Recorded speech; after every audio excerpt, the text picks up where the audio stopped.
So,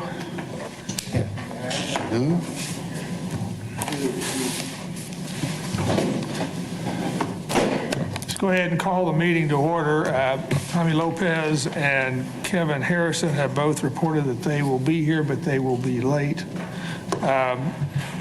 Janet Johnson has continuing health issues and will not be able to attend. First item on the agenda is the approval of the August minutes. Are there any addition or corrections to those minutes?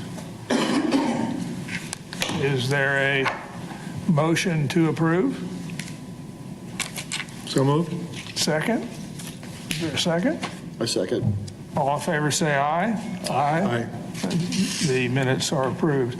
Next item on the agenda is the public agenda. I see no one has signed up.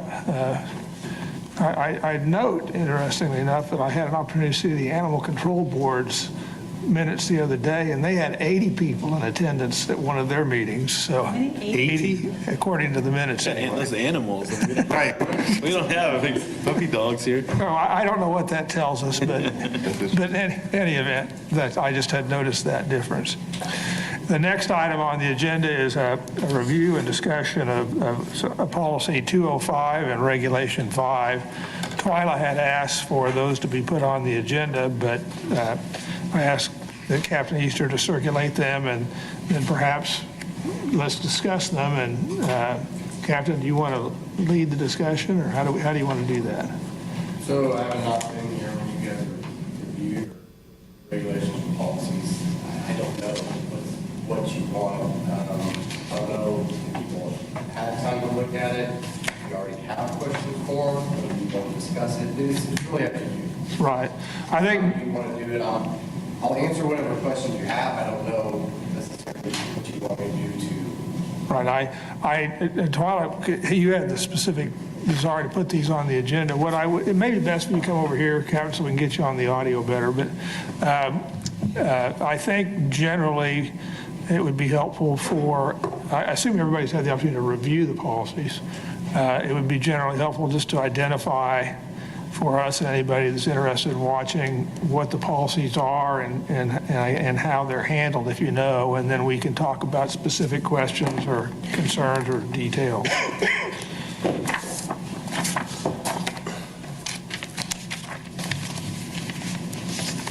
I guess my first part of it then is, was there anything specifically that you knew of that you were wanting to talk about, address, had questions on?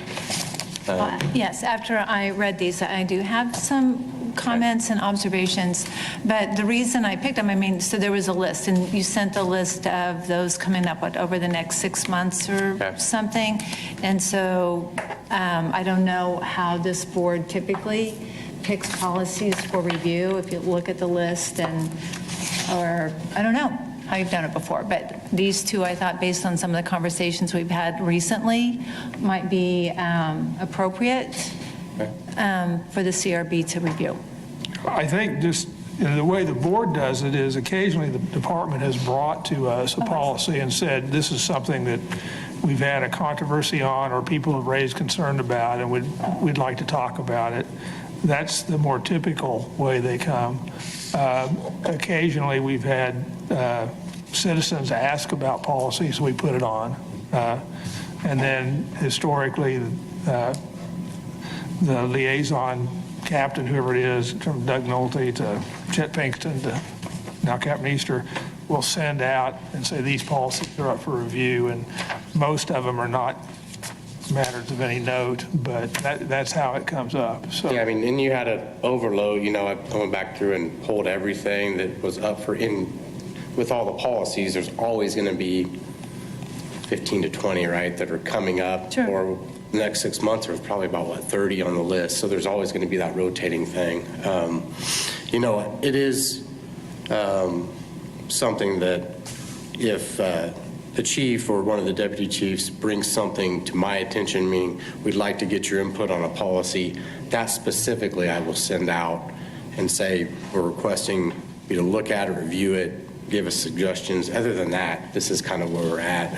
You know, you look at policy 205, covers departmental personnel files. You know, that it does basically discuss what is a personnel file, how are they kept, things like that. I don't know if you have specific questions on. Well, so I was looking at policy 205. I mean, I know what it is and what it contains. It occurred to me, is there a separate HR file? There's a HIPAA file that's part of personnel. Right. I guess the question I have is does HR maintain? So I think that there is a separate HR file from the date of your employment. And then the things that are set to be record in your departmental personnel file get added to that. I think there possibly could be more things, but I can't tell you that 100%.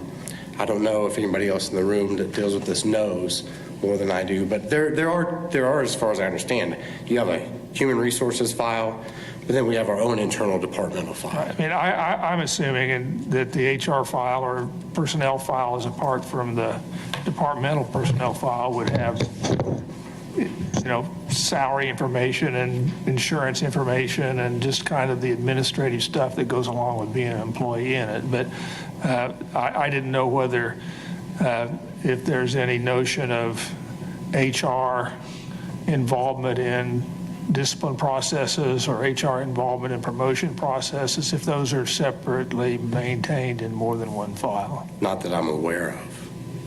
Could you find out? Because I think, and then if there is an HR file, then maybe perhaps there's a policy on that? Or would that be outside of the department? It's something I could ask HR, whether can they provide information on what's contained in a city personnel file. I don't know what the response I will get, but it's something I can ask what the HR files contain. Right. If there is different information or not. I wouldn't think there would be a lot of different or more information contained in them, but I can ask HR, request it, and see what they respond to us.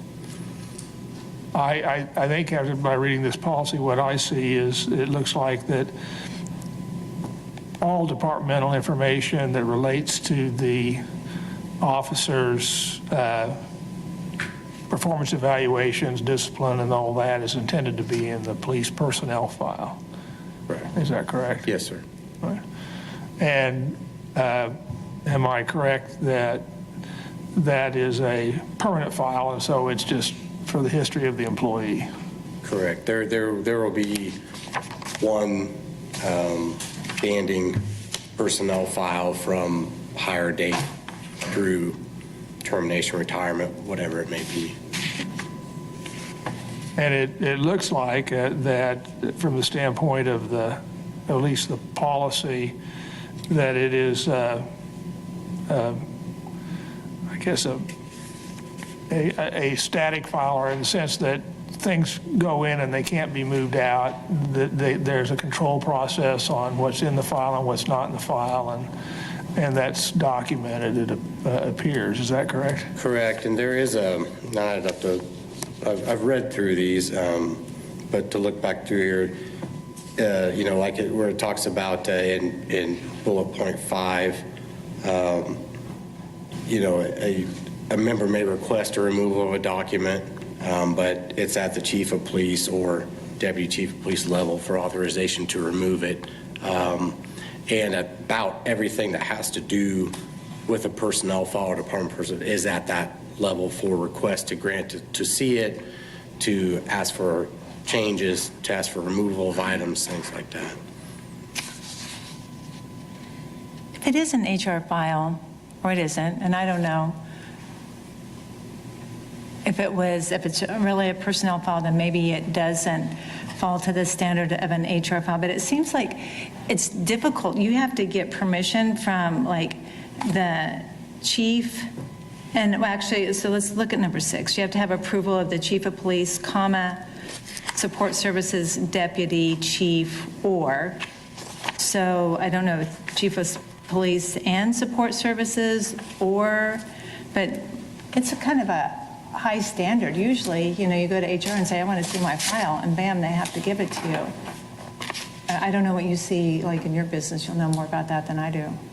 Given the nature of the police organization and the nature of the records kept, I would think that it's so the administrative services captain or the support chief, services deputy chief could do it, or the chief. Okay. I think that. It is ordinance. It's not a hard request process. Okay. I mean, it can be as simple as an email.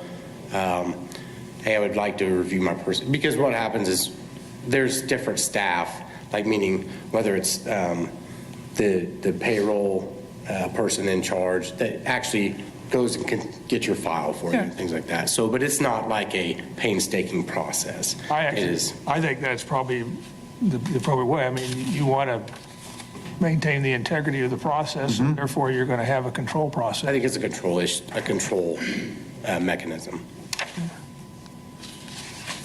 When I reviewed Regulation 5, I noticed that it addressed use of City of Wichita telephones, as it should. But refresh my memory, is there a similar policy for use of private phones, or is that under proper conduct? It's a good question. I don't remember where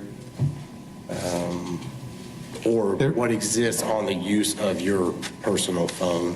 I can tell you through kind of history or being a supervisor and training and things like that.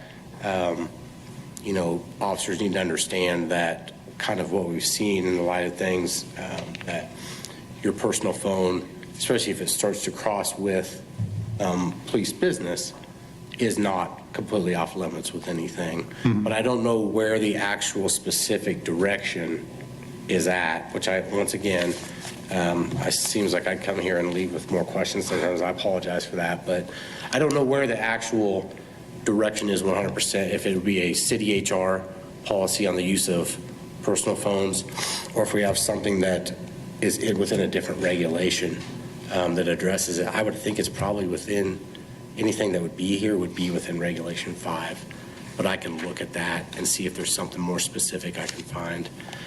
You'd asked a question about the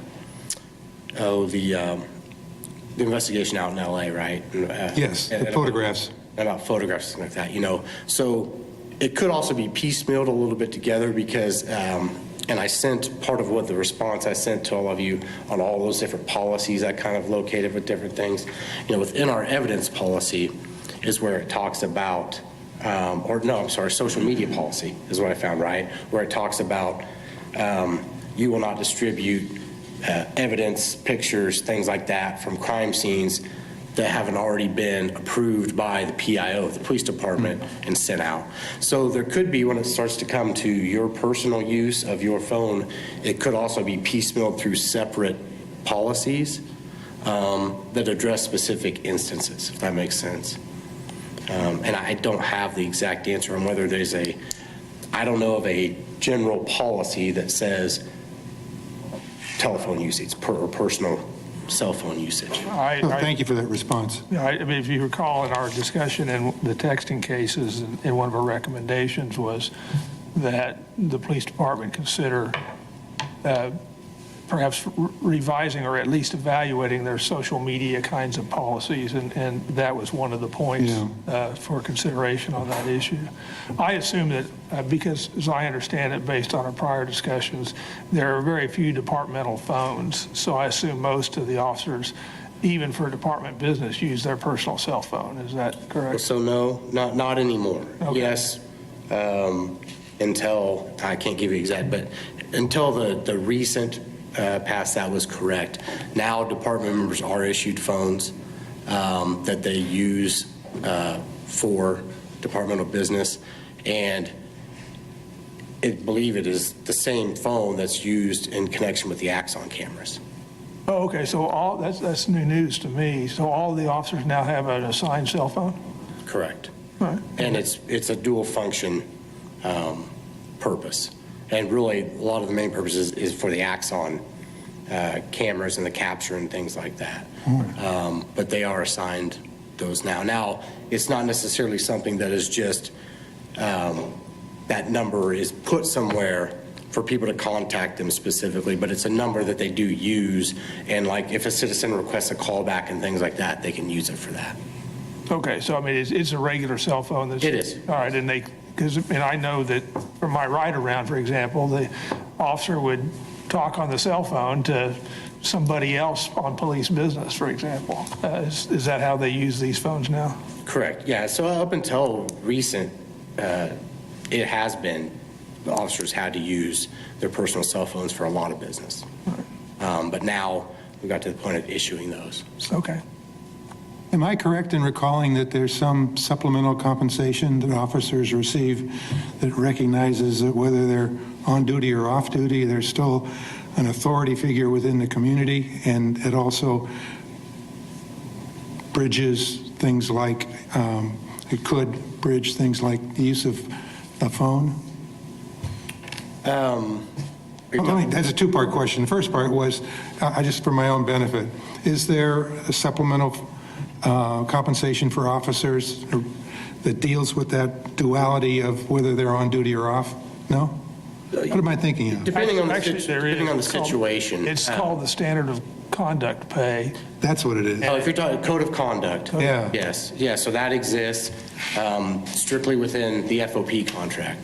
So FOP covered members receive a code of conduct pay, and I'd have to pull a contract out to give you the details, but it does talk about on-duty, off-duty type things like that. It's something that is negotiated strictly through contract, so only FOP-covered members get that.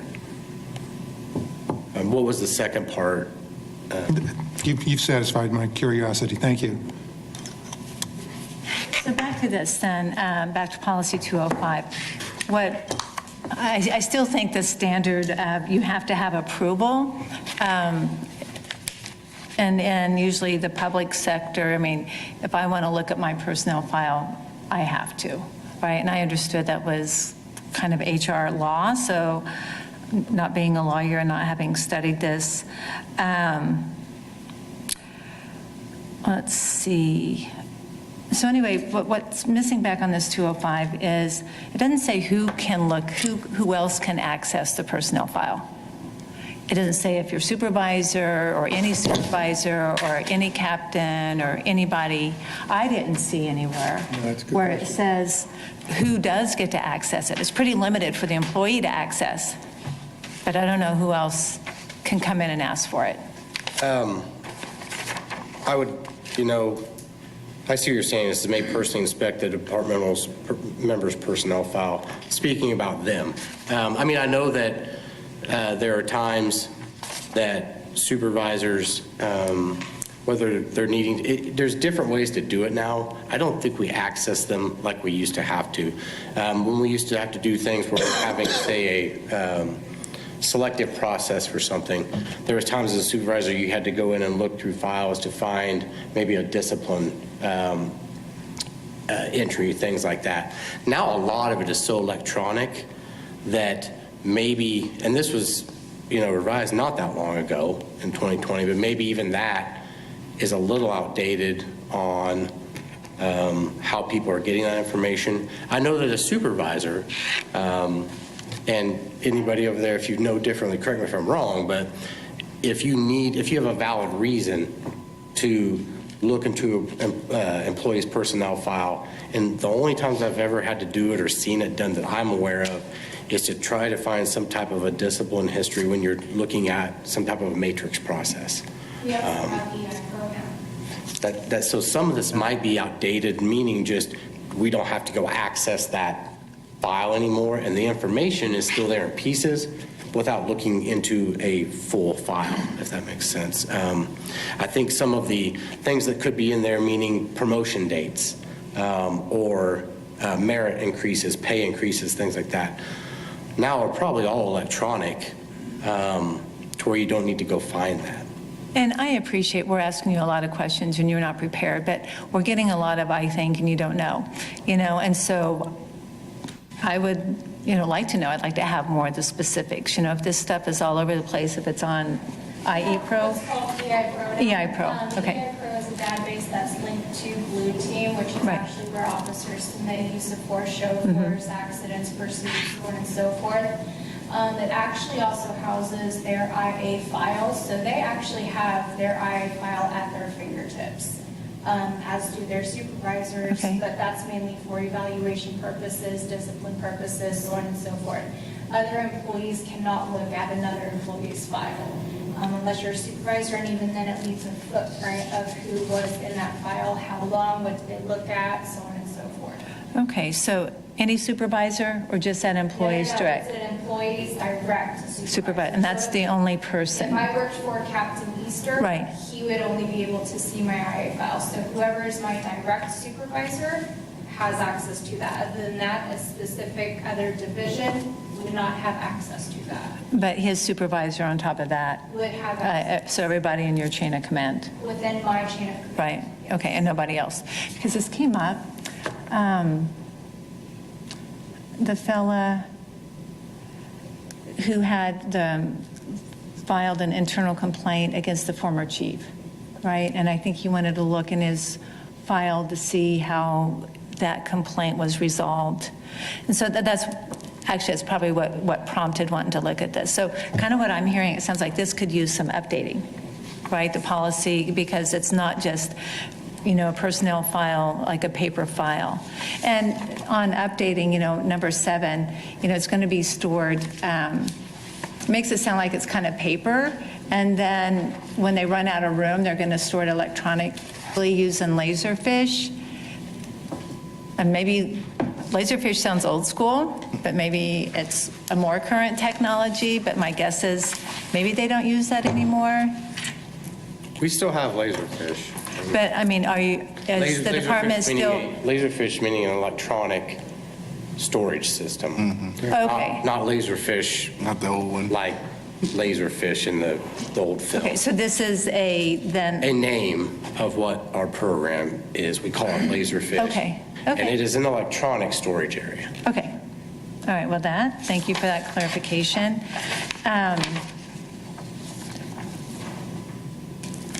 So I guess, I don't know if we want to make any recommendations on this, but probably it needs to be perhaps updated, and then I would like to see it documented so who can look at it, who can access, because it's just not clear. Maybe it's covered in some other policy, and perhaps then this policy is even no longer needed. Captain, is there a provision in the FOP contract that relates to the file maintenance? Do you know? In contract, not that I'm aware of. And the two documents, so Regulation 5 and Policy 205, it looks like they're not harmonized when it comes to taking something, removing a document from the file. So Policy 205, number 5, it says, the chief of police or support services, deputy chief can authorize removal, but 5.502 states that anything purged or removed has to come from the chief of police. Okay. Yeah, anytime. Go, Chair. All right. Might introduce yourself, Yeah. too. Sure, I will be happy to, folks. My name's Dan East. I'm captain with the Wichita Police Department. What's your position? I mean, beside captain, you're over what? Admin services. Okay, terrific, thanks. So, let me see. Excuse me, my voice is kind of going. We still have policy, to answer the quickly, policy 205 is 100% needed. I'm Okay. 100%. Okay. I probably dig my heels in a little bit, and we need this policy. In a perfect world, everything would be electronically scanned and all of that. But when you start in the academy, a lot of it starts paper. in files when you're going through the hiring process. And then from that, once you graduate the academy, then that comes down to support services, and those are locked. If Captain Easter or Sergeant Kimball, want to come up and see a file, they don't have a carte blanche. It's either the chief, the deputy chief, or myself. If I'm not there, I've gotten from our support services supervisor, professional staff, she's the one that has the keys to the file. I mean, it's like what you would think, old file cabinets for the file. And she has the keys, and she'll call and say, Sergeant Kimball is doing a process and needs to know education. If he couldn't find someone that maybe it hadn't been entered, it needs to know their highest level of education or degree for the promotional process. And then, so that's a valid reason to get into the file. If an employee wants to come down, the reason, we have chief, deputy chief, or myself. If we left it just at the chief, well, we all know how busy the chief is and in and out. They could be weeks and months on getting in, to try to get into that file. So we can help and assist. And then they go into the conference room, and that's where they can view their file at. Okay. And then So perhaps then this needs to be updated then to include the electronic component. Well, and when, I don't know if it was, I believe it was Captain Easter, the electronic component is probably under our Blue Team and EI Pro side of it. We're used to knowing, hey, we're not going to like here when you looked at Regulation 5, it says no one below the rank of a deputy chief may authorize access to the department's personnel, to members' personnel file. Now, in reading this, you brought a good point. Actually, we need to look and see, okay, it says deputy chief, but then you look at a policy, says I have the access to that. So that's something we need to please make a note for me. I'll forget it. Right here. Thank you. We need to take a look at that one portion right there, because I'll tell you right now, I've had folks come up and, hey, I'd like to take a look, at my file, and I'll go get my staff member, and she'll go unlock, pull their file out, and then we'll get them in the room where they can sit and view it. But that's what, that part of it. And then, but a lot of it is we have, instead of causing overlap where we put one thing in, it's with the electronic portion with Blue Team, EI Pro, anything along those lines. For us, it's easier for us to have it all in that policy, and we're used to. Payroll has electronic stuff too. Yes. All in what policy? This one? All in, whether if it's relating to Blue Team and EI Pro, keep it there. Right, I view these as almost two separate systems. The, personnel file, which is maybe a file with one character, but then you've got the Blue Team profile, which has personnel-related information, but it's not probably characterized as the personnel file. It's a register of information that relates to a multitude of employees. I would, and a history of actions and things like that, which is not necessarily a personnel file. That's the way I would view those as separate systems. And if you want a deep dive, into, I can get a hold of my staff member that handles them, because we also have, Munis, which is part of, that's in the HR system. And so there's that part of it also. So you're saying then anything in Blue Team or EI Pro doesn't go into the personnel file? No, there could be some crossover, yes. Okay. So, no, I'm not saying that. There could be some crossover in those, but from my understanding, Keely, please correct me if I'm wrong, because she is one of our experts on that, we try to keep them separate. We're not going to pull a whole investigation. It will not be in their personnel file. Now, if they were subsequently suspended for a day or reprimand, the suspension letter or the reprimand, it would be, a copy of that would be in their personnel file. I mean, you all received the packet of the texting case, yes? Most of you did, I should say. You saw how thick that thing was, right? If we tried to place that into the actual physical file that's being held with Capital East, I mean, you would need one file cabinet just for one person. It's just not doable. So you have multiple systems that are working with each other, and the personnel file, essentially, the discipline that comes from the IA file will go into that physical personnel file. Does that make sense? It does. I'm having could we just connect this back? Like, what's the major concern if this isn't cleared? Like, how does this affect community?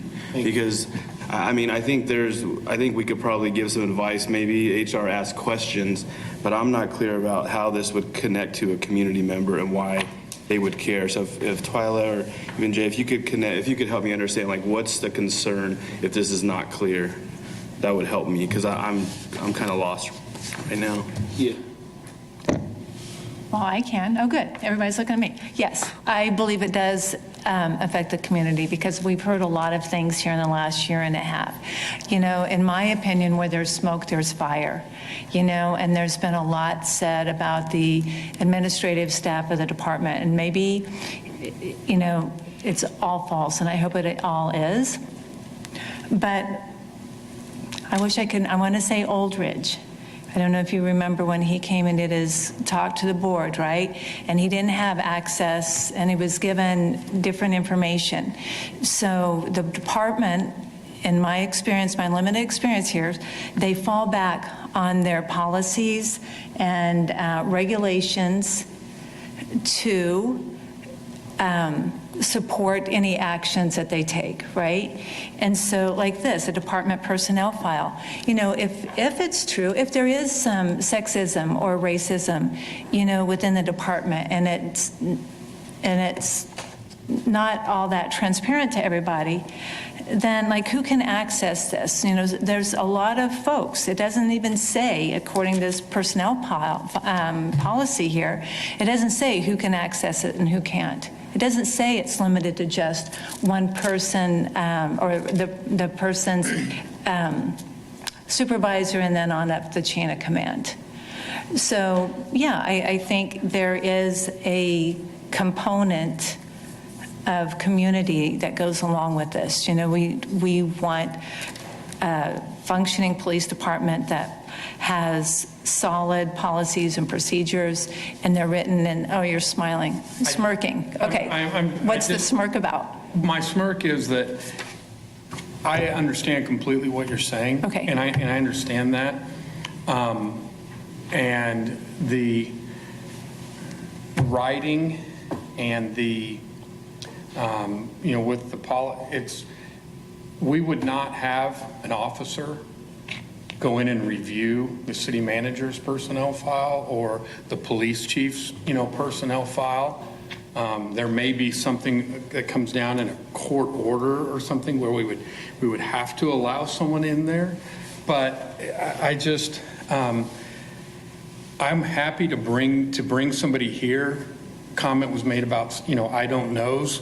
We do our best with tracking and with the systems we have and trying to document. And I'll be happy to bring my person down here that handles the files, and she's really, really good, and I will get all the answers that we can get.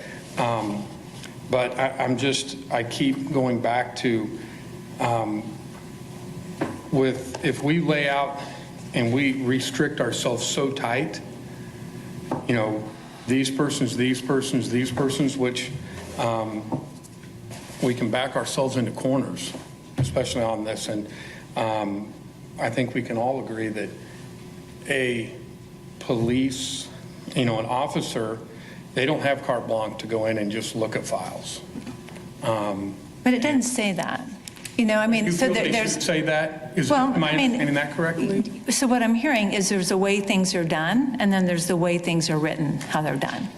And there might not be the same. Well- Because this doesn't say that, If the chief of police feels that there's a valid reason, I mean, when you regulation 5,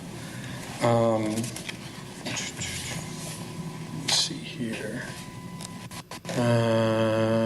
Nope, sorry, I was wrong portion of it. Maybe I wasn't.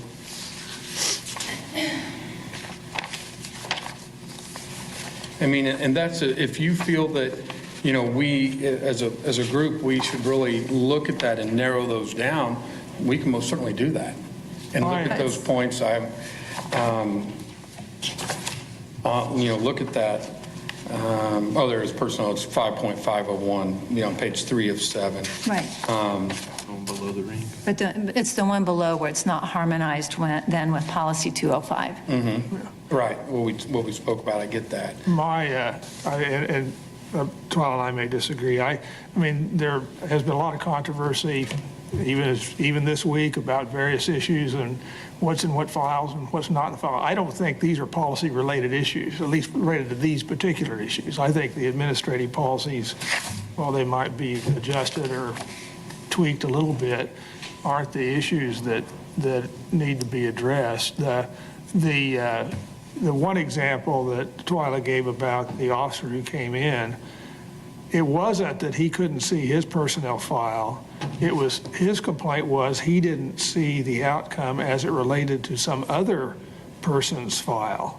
So because the outcome as to the complaint related to some other officer as opposed to him. And so that wouldn't even have been a factor anyway.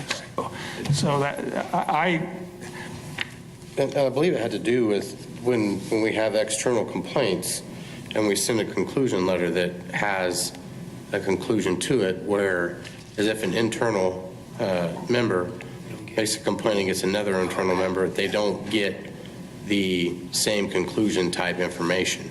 And that was the contention with him, I believe, was that he was not notified of what the conclusion of the investigation was and wanted to know.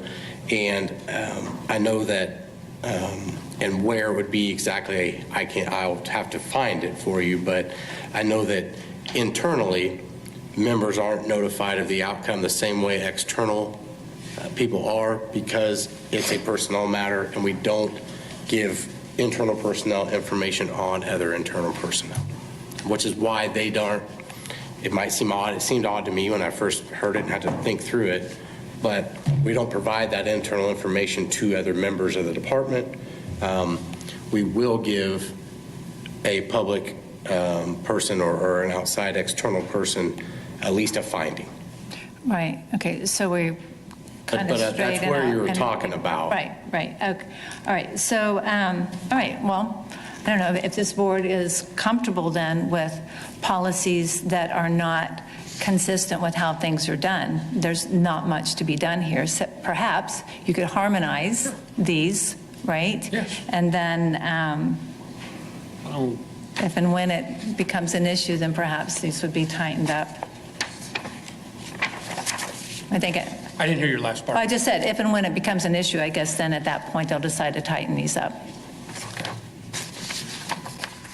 any other discussion on these policies?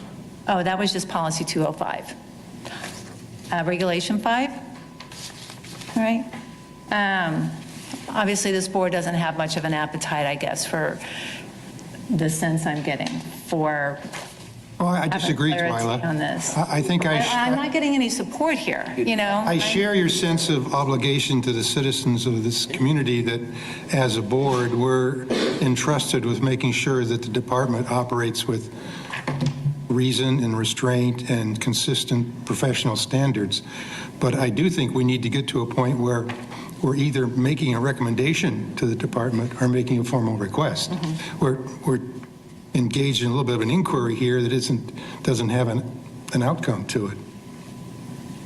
Well, you can't really make a formal request until you understand, right? And that's why I was asking the questions. And through all this, I understand things better. I know the formal request, you like to have them written down and well thought out. And of course, there's not time for that since we're just now gathering information, right? So perhaps next month?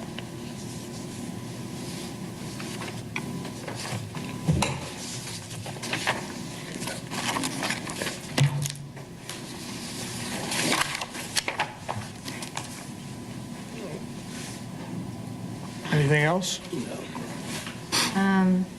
Yeah. I mean, I have lots of notes here, but again, Regulation 5.3. I don't know if the title has anything to do with the detail underneath it, but it's really only about a death or serious injury reporting about an employee. Then there's a subsection that there's a duty to notify if it's a retired member of the department. So it seemed curious. It's either an employee regulation or it's an employee and retired member of the department. I don't know why that 5.302 was added.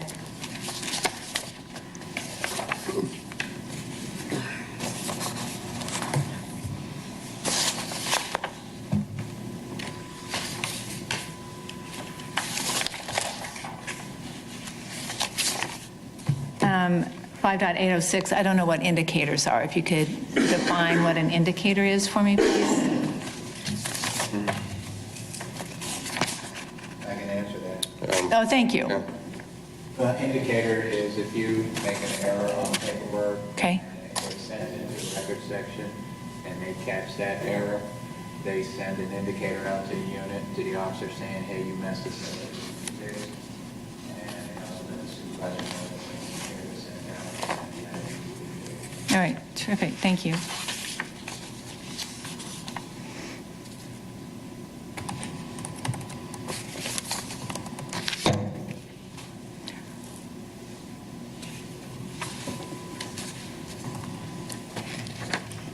Nothing else material to add to this conversation. Okay. We'll move to the staff report.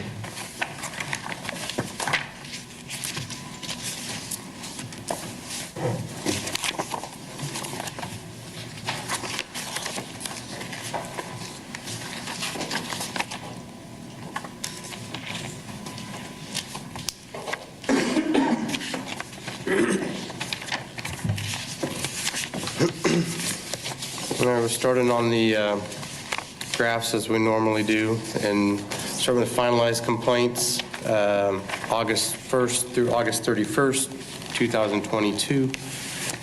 There were 22 external and 13 internal for a total of 35 total finalized complaints.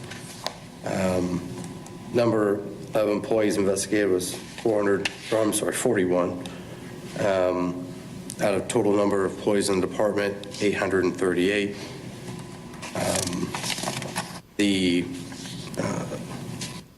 numbers for this month of the highest allegations, directive numbers, was the 3.302B of contact with citizens at 13, and the 3.1301B insubordination allegations. The external findings, the month of the, you can see at the bottom, looking between the orange lines, we had a 20 unfounded total, 2 sustained total, 4 not sustained, 4 non-disciplined education, 1 was a no violation withdrawn, and 3 exonerated. Internally, there were findings of 8 non-disciplined education, 6 not sustained, 2 stipulated, and 2 sustained. Year to date, we, from January 1st through August 31st, 2022, finalized complaints. We are at 189 external for the calendar year, 141 internal. And as has been through the months since I've been here, the top allegation or regulation types are still the same, with the same ones that were for the month, with the 3.1301B insubordination.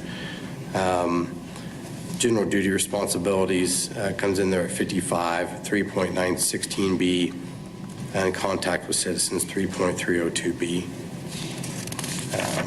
You have your finalized complaint summaries for August 1st, August 31st, 22, and then your finalized complaints sheet, if there's anything that anybody would like me to put on the list for review in the future, let me know. You said there's the finalized complaints, August 1 to August 31, and you referenced another document? This letter, it's not on the back of this packet, and my sincere apologies. Okay. The one that the other one that's generated for total. Right. You have your monthly, so Mr. Fowler's holding it up. Right? Yeah. Right, okay. I guess I didn't print it out, so it's not attached to these. It is not, that's my Okay. point here. On the finalized complaint summaries, I would like to pull 21 PSB 6242, which is the first one on the complaint list. got it. 22 PSB 2804, and 22 PSB 2369. Which are also the first three shown on the highlighted of the other sheet. And they are conduct unbecoming allegations, Your two from last month are still on there too. various kinds of things. That's okay. Those ones that you, so we'll get to them. Does anybody have any other they'd like to pull? Jay, did you say 2804? 2804, Okay, sorry. that's the inappropriate conduct related to hand gesture. Okay. 2369 is messages that were deemed unprofessional, and 6242 is disclosing confidential information about internal investigations to unauthorized persons. I have an observation, and I think it pertains to 2369. I remember reviewing it in its other form when it was distributed with the board packet, but I believe that one also deals with social media or with cell phone usage. My only comment is that given the immediate sensitivity this community has with that topic, it took the department 4 months from the time it received the complaint to when it was resolved, that I would have hoped that the department would have acted more quickly, given the public attention that that matter has raised. I don't know the actual content or any of the details, but just the mention of social media and cell phones should be a trigger for prompt action. And if I'm thinking of the right one, I think it was a internal investigation. Yeah, it is internal, yeah. Yeah.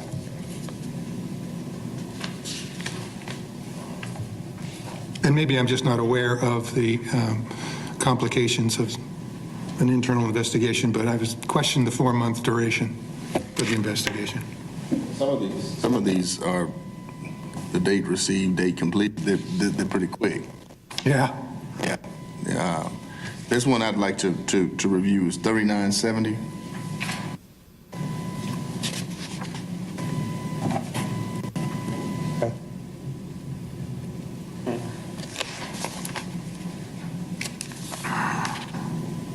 On the finalized complaint data, without context, we don't know if this year is better or worse than the year prior, or the 2 or 3 or 10 years, 5 years prior. I know there's no context here. I don't know if this is a great year or a horrible year.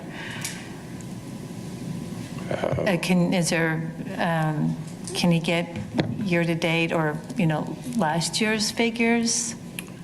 For number of finalized complaints? Incident types, like this August to Okay.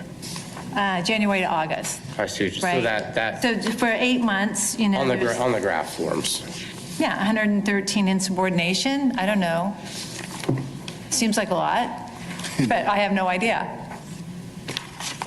And the conduct unbecoming, do we assume that it's the description here, and then also certainly context for those too. So are those A, B, C, D, E coming down the top? Is that how we assume those to be? The description here, I can't tell. The letter indicated to the Yeah, but the letters aren't there. It's truncated. Oh, that they are, so, I'm talking the compilation, no, I just. Right. Yeah, but if you look at the other sheet, Yeah. there is a, yeah. but I'd like to assume these are in order, right? Top one is like an A, maybe? I don't know.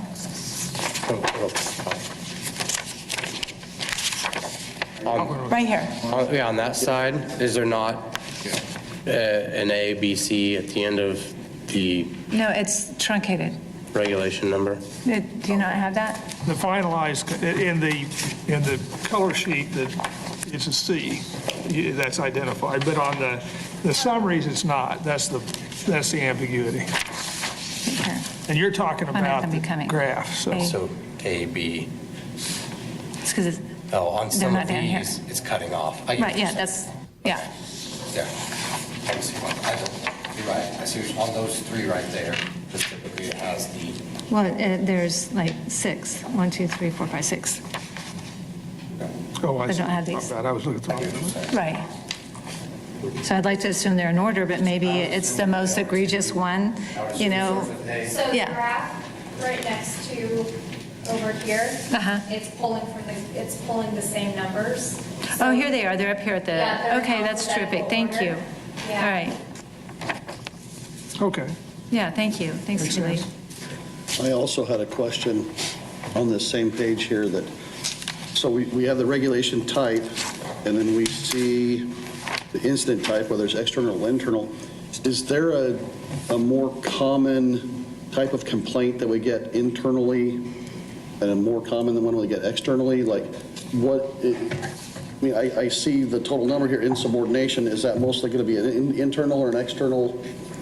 I just wonder if there's a common theme for the complaints that we're seeing within the department and a common theme to the external complaints.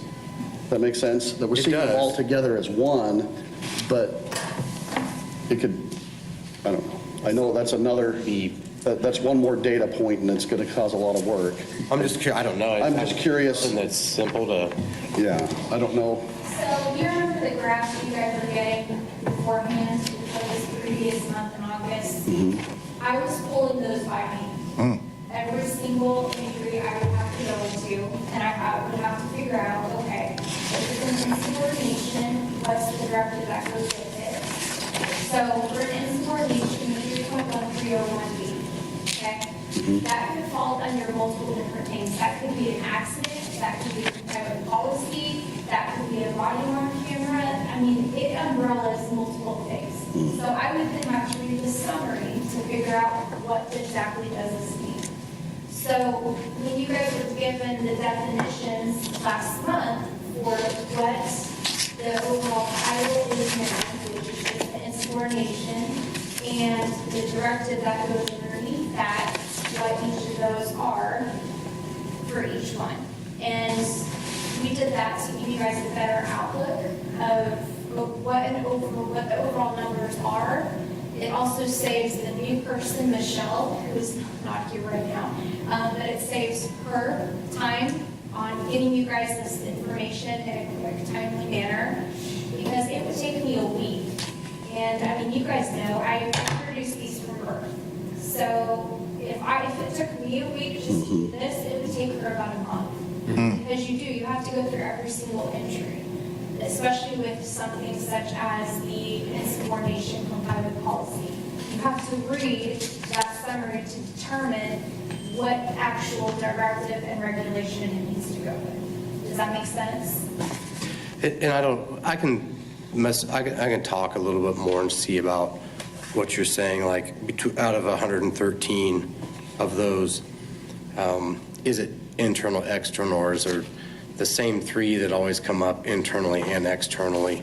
I don't know how we get those numbers, but let me see what, if that's, And it's more just if that's I what don't know you're if it's asking. much of an actionable thing, it's just a curiosity, I guess. if that's what you're asking, I can look and see. I just don't know the answer to that, but yeah. If there was something that citizens are commonly complaining about, then that might be something that we should talk about as a board here, because that's who we should be I mean, focusing on. ultimately, your root conducts are going to be really high. So the contact with citizens 2B is essentially a rude conduct, where they get stopped by someone, or I believe this person is rude, or so on and so forth.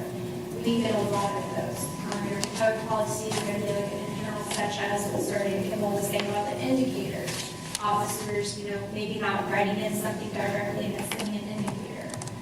Or they forget to activate their body on camera. It just kind of depends. Yeah, so I guess the internal complaints is not necessarily something I'm concerned about, as concerned about as the citizens' complaints, if there's a commonality there. Breaking down what those externals are, like that. Yeah, okay. Yeah, I get it. Maybe just a broad stroke here of just trying to figure out if we're gathering all this, 189 complaints, is there like a top 3 maybe that we say, maybe this is something that is, whether is there really something that should be complained about, or is this just a misunderstanding of the relationship between the police and the community that keeps coming over and over and over? And some of these, and we can kind of look and you can start to probably take a guess, like on the ones, contact with citizens on the one that's rude contact probably is, 90% external numbers. So we can try to figure that out, and I'll let you know what we can see on that. Like I said, some of these, just obviously like handling evidence property, probably 99% internal. So but I get what you're saying. If there's something that routinely citizens are contacting us about that's the exact same thing over and over. Yeah, and so that could lead us looking at specific policies or making a recommendation on certain policies if it's not just this, I don't know. Even trying to get information out to the public. Yeah. All right. I mean, even some type of a public awareness type thing. Right. This is something we see. This is something you might have in interactions with the police, whatever. Right. I get what you're saying. Okay. Yeah, I don't need to keep repeating it. Thanks. Contact with citizens, just 76. I mean, I'm assuming that's rude, right? But 76 out of 8 months, less than 10 a month? No. Oh. So actually, it's per officer, not for complaints. So you may have one complaint with 5 officers, and someone is complaining, well, I believe that these officers were rude. They have to be investigated then. Right. So not necessarily. So you're saying the number could be higher if there's multiple officers? For the allegation? Yeah. Absolutely. Okay. So like the texting cases? Right, but this number won't be higher. Yeah, well, yeah. 76 is the number that was investigated. Yes, that is correct. Yes. So it could be 5 officers, but it's 76 the number of officers investigated for that. That just counts as 1 if it's 5. Well, it's number of officers, not number of complaints. Correct. Oh. Okay. So if somebody has multiple complaints, he's only showing up as 1 officer. If he had 5 rude conduct complaints, he's only showing up as 1 officer. So this is Each individual investigation is counted. So if there were 5 different incidents, there's 5 numbers there. Okay. Yeah. But, so, no, I think it's extraordinary. Out of 8 months, there's only 76, closed. I think it could be worse. Yeah, it could be. Oh, well, I hope we're doing a good job. Somebody made the comment that, we get a lot of those, but only 10 a month doesn't feel like a lot for a department this size and the number of interactions. For thousands and thousands of interactions. Yeah, that's what I think. It's an extraordinarily terrific number. I mean, It's true. If it's somewhat of a win, I'll take it, right? Yeah. How much of that is that people don't feel comfortable reporting those? Or is that, you can't gauge it, I'm just playing devil's advocate. Right. I don't know, right? Or don't know how to issue, to extend a complaint or anything. Right. Yeah, and I know early on, we watched a few of those. We might just routinely pull one of those cases as people make those complaints because. I was told by our former chief that monitoring rude conduct is important because it lets you do a check on how this community and the officers perceive each other. But then we reviewed a bunch of rude conducts, and we found some very polite officers pulling people over on traffic stops, and even one instance where the mom was complaining or something like that, which, you know, you kind of wonder about. So, but yeah, it's important. Yeah, revisiting those every now and then, that way we can see if that still feels like that's still the case. Anything else on this?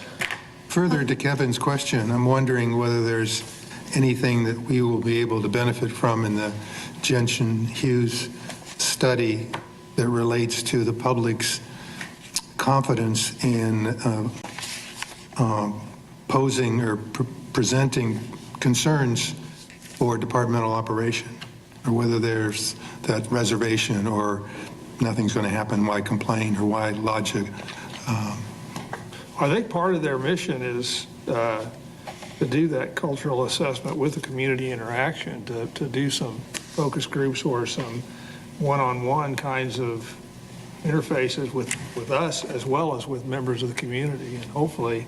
I hope it's detailed. I hope that they really can get participation. Right. You know, that's going to determine a lot. Right. You only get a handful of people that talk about it. It's, you know, that indicative of what really is going on. But when you have many voices, you know, and you hear the same thing, or you know, there's validity to that. So. Right. Maybe we can offer that help too, Ricardo, to that group. I agree. I think that's a good idea. That might be something that we could do outside of this meeting. Yeah.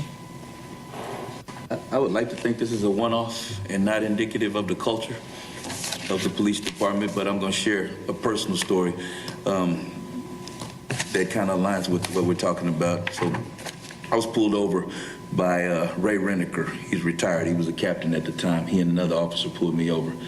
And I didn't like the way they talked to me. I didn't like that they pulled me over for no reason. And so I went to the Northeast Police Station substation to file a complaint, and he bullied me out of there. Very intimidating, very aggressive manner. He bullied me out of there. So all I'm saying is if there are things like that taking place, that's not going to be reflected on that paper, and that's not something that I heard. This is me experiencing that. So I don't think we should just pat ourselves on the back by this number. I definitely don't think this is going to accurately reflect how many people feel like they've encountered. No, I will tell you that Deputy Chief Salcido and I had a conversation last week because of a story on the CRB he's doing in a Spanish language paper. And he was making it very clear that he perceived that in the Hispanic community there was a real reluctance to complain. And he perceived it as being cultural, perhaps, but that it was you did not complain, and that if somebody did complain, that you really needed to pay attention to it because it was kind of an atypical kind of response.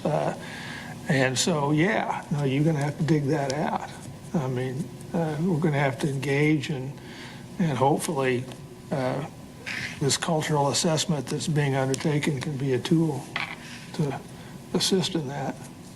I've had experience with that in my family. My parents will not, I cannot recall a time where they've wanted to call the police when there's been times when they had to and they won't, regardless. They just, you know, one time my mom, somebody shot in her house, and she said, yeah, I'm okay. And I said, Mom, we called the police. And she even knows police officers, but she just, I mean, same with my dad, especially if it's something that's small. So you can imagine if something happens, they don't call the police, then something bad happens, they just won't. I mean, I don't know, that does feel cultural. I'm just trying to agree with Officer Salcedo. I've experienced that. By the way, Sean, do you speak Spanish? I mean, we may have- I wouldn't teach Spanish, but I can talk Spanish, yeah. Well, the reason is there may be a radio show opportunity with you and the chief at a Spanish-speaking radio. Okay. I was not the Spanish speaker, so I said we'd have to check. I need to see you up there too, Jay. But well, you need to check with the deputy chief then. Maybe we'll have some opportunities for outreach. Anything else? Well, do we want to circle back and see if we can't get like last year's numbers on some of these, and then we can start tracking it year over year? I mean, this being such a tough year in the city and in the department, it could be a benchmark than the new chief coming in. Is he doing better or are things getting even worse? Yeah. And we can Let's see compare those numbers for 2022 to perhaps 2021.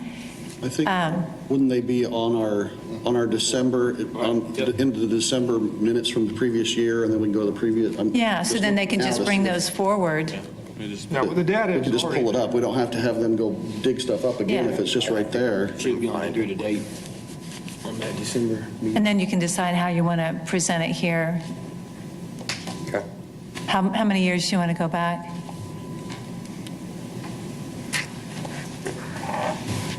Paul, Dennis, 2021 and forward? You want to go further back? Well, I think we have that data generally in 2020 and 2021, I think. Yeah. I don't know how specific how it differs now, but I wouldn't go back much farther than that because it's too cumbersome. Okay. Maybe.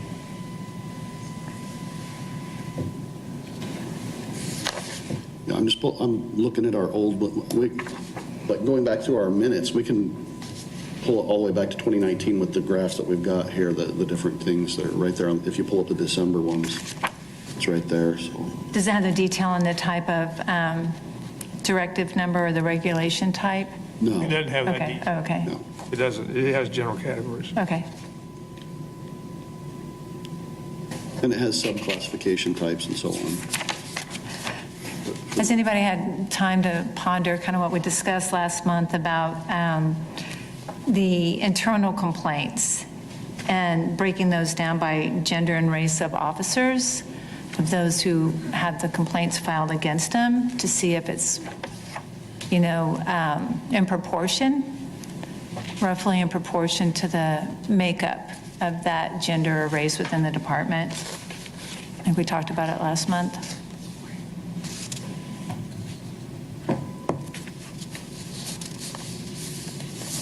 How would that happen? Well, the current graph has the breakdown of officers by gender and race. But it looks like that's just, that's external and internal, right? It doesn't, it's, well, I don't know. I think it's all of them. Gender, race of officers, I'm looking on August 1st to August 31st. There's, of these numbers, there are more than 35. So I don't know where we get our totals. Well, I think it adds up to 41. That's the number of employees investigated, and then you have the gender and race for all of them. If I'm reading it right.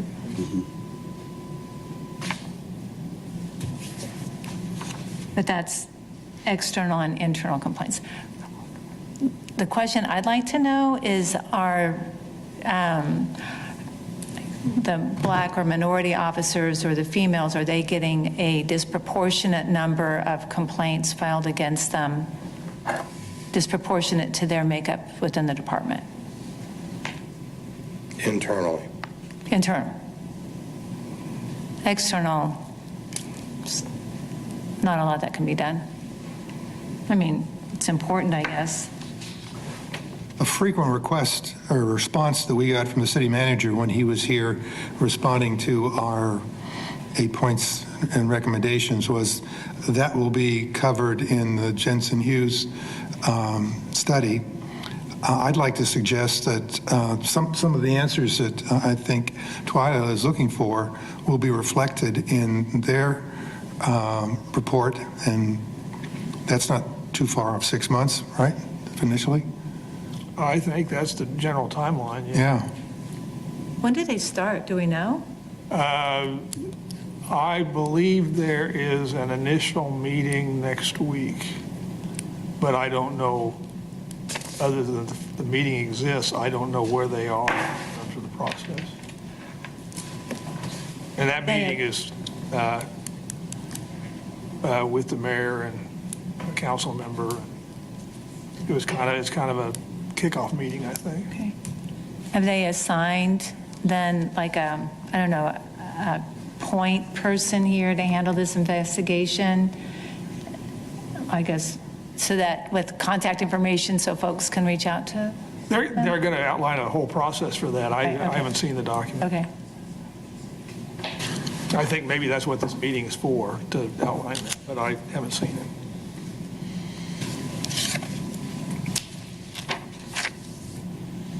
Anything else? On these points about what the study should do and the points about, these kinds of cultural issues, you all can engage with this Jensen Hughes firm and make that point yourself. Oh, I plan to.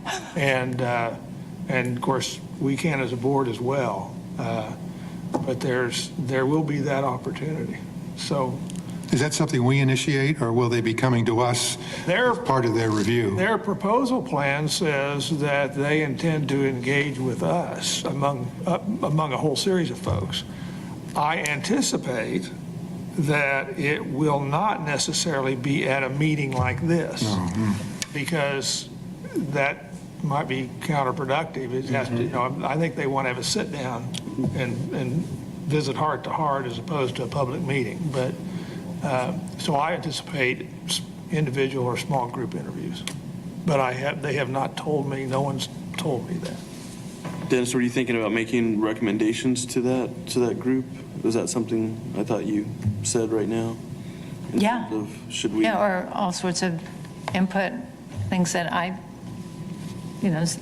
this departmental policy 205. All right. Well, let's move on. The next item on the agenda is the executive session, which is continuation of a review of a couple cases. So I move that the Citizen Review Board recess into executive session for 30 minutes to receive information regarding reports from the Wichita Police Department pursuant to KSA 754319B1, to discuss personnel matters of non-elected personnel and to protect the privacy interests of identifiable individuals. The executive session will begin now and end at approximately 5:45. That's my motion. Is there a second? Second. All in favor, say aye. Aye. Thank you. You read that very well.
All right, we're going back into public session now. The board has reviewed 21 PSB 5461 and 22 PSB 2057. After making the review, we take no action and make no recommendations.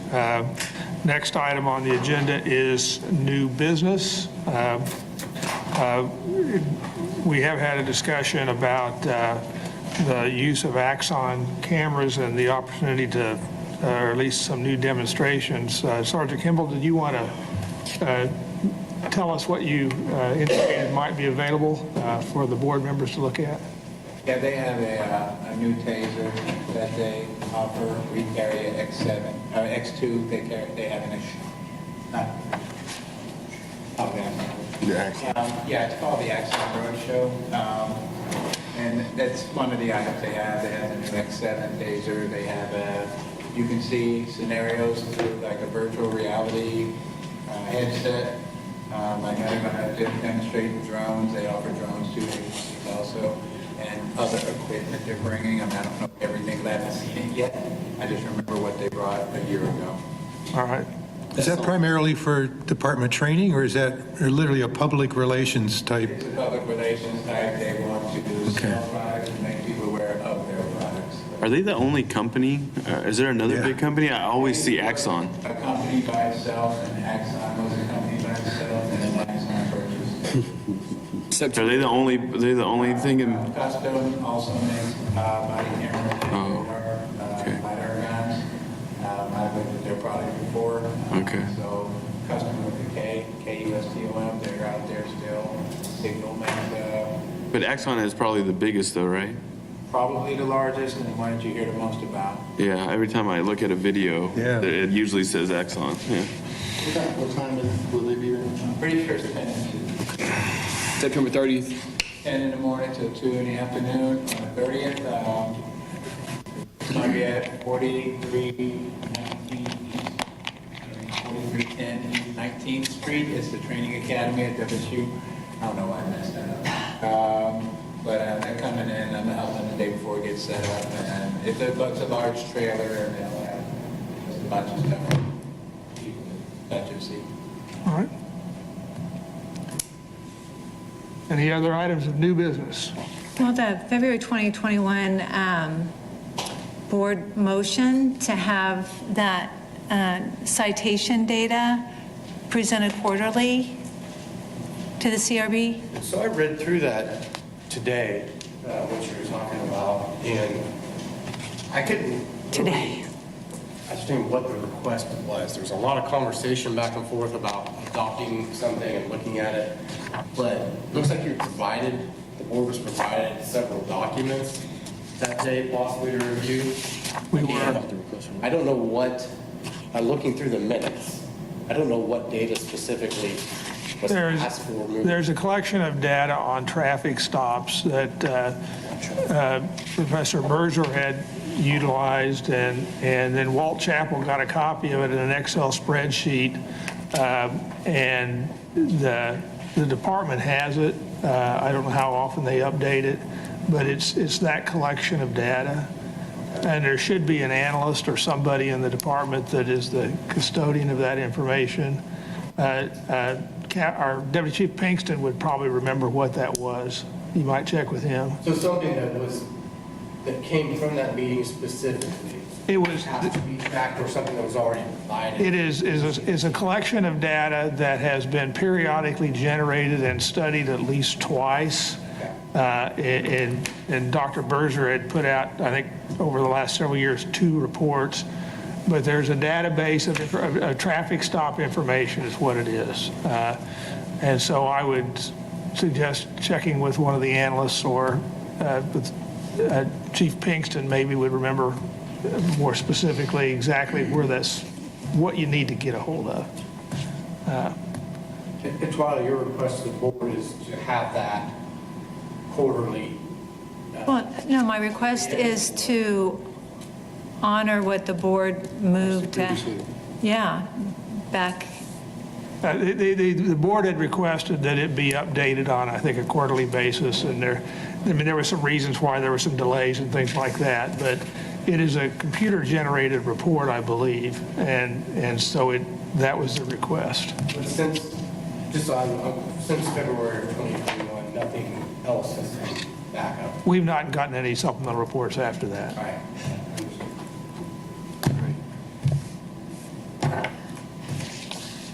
It's part of the racial profiling database or collection of materials is what it's utilized for. Oh. Any other items of new business? You know, in light of some of the, I think there was a lawsuit this week and things that we've probably seen in the paper. I know the CRB has been mentioned a few times. I was just wondering if there was any, does that make us think of anything that we should be doing differently or something that we should focus on specifically? I don't have an answer for that, but I was just wondering. It was actually not a lawsuit, but it was a notice of, notice of claim. But the answer is there are some questions that need to be addressed. I would assume, at least city manager's answer is that this Jensen Hughes study will address some of that. If you will recall, one of the discussions in the press and in the documents that if you read them is the transparency issue and specifically transparency issues with regard to FOP and discipline. Last August 26, not this August, but last year, our board passed a resolution on that issue asking that the arbitration and grievance process be made public. The city council, I guess, deferred by approving the new FOP contract without that provision in it. But certainly our board has taken a position on that issue already and can again. We also, in the context of our recommendation on the texting case, made a specific point as one of the recommendations to explore discipline interference questions. And the reason we did that, I think, was for some of the reasons that are being articulated now. So I think we've taken some positions that already demonstrate our involvement, and the question is what to do next. We're not really structured to do our own independent investigation, but I'm hopeful that the Jensen Hughes folks will be involved in part of that, and then obviously the city will have its own processes on claim review. So that's my view. If anybody else has any thoughts on it, I'm not sure. We could continue to ask for data that might support some of these concerns, just so we're more prepared, I guess, when Jensen Hughes comes and talks to the CRB. I mean, they have a huge undertaking. I don't know how many folks are going to assign to this. We have a team of 3 or 4 people. I don't know. That's not very many people. Yeah, no. I feel the same way. Even if it takes them 6 months, I mean. not very many. Yeah, it's not very many people. They've done this in bigger departments than Wichita. Yeah. Yeah, and I don't know how many people they assign to that either. Probably a lot of interviews. And have you guys read the reports? I've glanced through. They're pretty detailed. Yeah. Yeah, and they're detailed just, well, I don't know. Well, and bear in mind, the Jensen Hughes report is not a fact-finding mission. It is an assessment. Of the culture, correct? And They call it a cultural assessment. I actually think it's more than that, because they are going to talk about processes and, is there a flawed process on discipline? And, now they're going to be, they've added the promotion issue. Is there a flawed process on promotions? And some of that's not cultural, some of it is. But they will tell you, I know because I heard the presentation by their leader, that it's not their intention to find fault and blame particular people. It's their intention to identify issues and make suggestions to be correct it or make it better. That's how they view their mission. But a lot of it is cultural assessment. Are there attitudes and biases within the organization that need to be addressed to improve the process? That's their pitch. It's going to be interesting. I'm interested to see what they see and what they find out. And there will be no blame. With there being no blame or no fault, what suggestions can be made from there? You know, saying, hey, this is what this looks like. You might want to try this, or I don't know. They do that. I mean, they recommend policies, or, I mean, that's what I read in their report. But so what's wrong with getting the data? You know, like if there is bias, and we can see bias in the internal complaints, what's wrong with that? So we can know, okay, this exists. Hopefully they'll find it. There's a chance that they may not. They may not. I don't know. I don't know what kind of data they pull. I have no idea. I don't know if they're going to ask about internal complaints and break it down by gender and race. Well, we can ask them, or you can ask them, we can all, I actually think that can be part of their process, and it certainly, we can ask for that too. Some of the current issues, at least, they may not be gender and racial based issues. They may be cultural issues within the department as to how you view your job of policing. When you have you might use a term maybe that's not applicable, you might have old school police people and modern community engagement police people, and that may be a cultural they butt heads. And I think maybe part of that's going on here, and I'm not sure you're going to necessarily see it in individual data on complaints unless you understand the backstory. And hopefully these guys will ask the right questions and at least identify the issues. I hope for the very best. I just don't want there to be just more questions. You know, we kick the can down the road and then we have more questions and more questions and more questions. So, Jay, have you been invited to that check meeting next week? I have been invited to the meeting next week. Good. And the meeting is as the mayor, Councilman Johnson, myself, Pastor Hughes, and Dante Martin, I believe, are attending the meeting. I believe that's the list. Are you on the committee for the new chief No. search? No. Has that been narrowed down? I don't know. Okay. I'm completely outside of that function.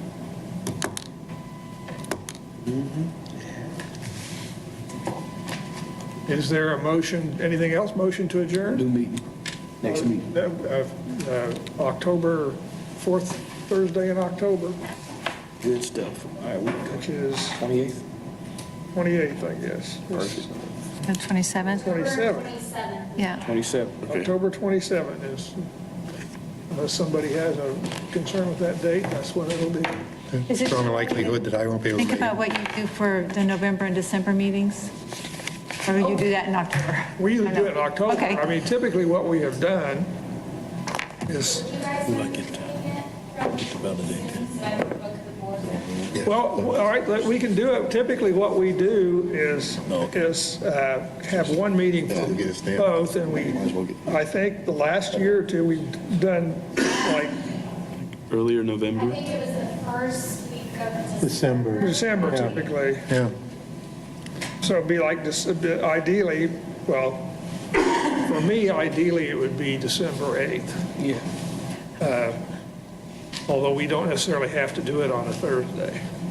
I'm not available the 8th of December. How's the 7th? 7th, let's see here. Traveling for the reason I'm out on the 8th. It's a December 1st doesn't work. What's that? December 1st, first Thursday? Is that the first Thursday? Did I say it wrong? We can do the, December 1st? I'm fine with December. That work? Yep. Okay. Hey, whatever works for the group. All right. Why don't we go ahead and then set the combined November-December meeting for December 1st? Keely, or we have any problem getting this room? Should be all right. Okay. Good. Anything else? No, sir. Is there a motion? Motion. Second.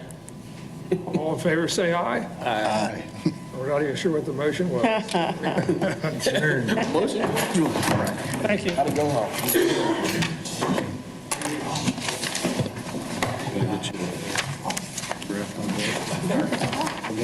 I started